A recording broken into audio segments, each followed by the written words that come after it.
Before taking Novel, I was so consumed with worries about college applications, my grades, and so many other things that I failed to recognize the journey I was about to embark on. I always heard that it is not about the destination, but it is about the journey, and for a long time I questioned the truth behind this. After taking Novel, I have seemed to have found a little bit more clarity. The movie The King's Speech taught me that it is okay to ask for help and that you cannot accomplish everything on your own.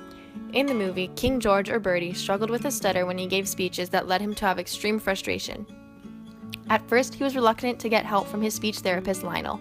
However, once he was able to accept Lionel's help, he was eventually able to overcome his struggle and deliver a speech with confidence. Similarly, the movie Something the Lord Made validated the point that the presence of a mentor is an important factor in accomplishing your dreams. In the movie, Vivian had the dream of becoming a doctor. Despite his dedication and hours of studying, he would not have been able to accomplish that dream without the help of his mentor, Dr. Alfred Blalock. It also taught me that hard work most definitely pays off. Towards the middle of the year, we began to discuss the idea of redemption and whether or not it is possible to achieve. I believe that it is, but first you have to let go of what has been holding you back from the past. I learned this through the movie 7 Pounds and the book The Kite Runner. In 7 Pounds, the main character Ben Thomas killed 7 people in a car accident caused by his mistake of texting while driving. Overwhelmed by his guilt, Ben sought out redemption by donating his organs after a planned suicide in order to save the lives of people that he believed were good. Rather than living in his mistakes, Ben chose to leave the world better than he had entered it. The novel The Kite Runner supports this claim that you cannot find happiness if you live in the past through its main character, Amir Khan. Amir made a decision when he was young that led him to feel extreme guilt for the rest of his life. He defined himself by his past and consequently lived an unfulfilled life until he began to try to make up for his actions through Hassan's son Sarab. Another lesson I learned from Novel was that you cannot change what is out of your control. Although this might seem obvious, a lot of the time we refuse to accept it. I learned this through the movie Shawshank Redemption and the novel Tuesdays with Morrie. In Shawshank Redemption, Andy Dufresne was wrongfully convicted of murder and sent for prison for two consecutive life terms. After years of wallowing in the unfairness of what had happened, he began to accept his situation.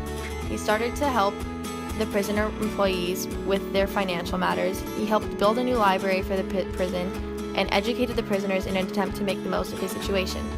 Additionally, Maury Schwartz in Tuesdays with Morrie found ways to make the most of his terminal disease that he was diagnosed with. After accepting the fact that he was literally going to lose control of his entire body, Maury decided that he would give to the world by trying to ease society's fear of death. Both characters demonstrate that you can live a happier, more fulfilled life if you do not give up once things start to not go your way. I've learned a lot from the books and movies that we've watched over the past year, but here are some things that I know for sure. If you place more importance on the little wins that you get each day, you'll have more better days. So don't overlook the cute puppy you saw on the street or the baby that smiled at you when you made a funny face at it. You cannot feel better if you constantly dwell on the negative.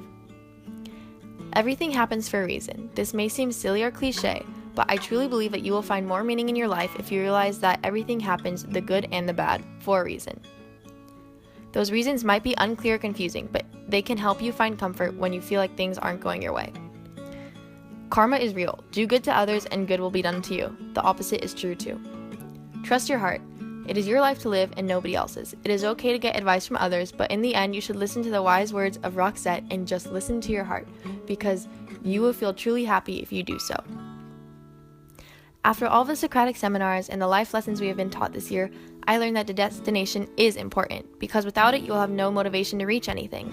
However, it is equally important to take time to bask in the journey, because you only get one life to live and it would be a shame if you miss out on all of its glory because you are too concerned with the destination.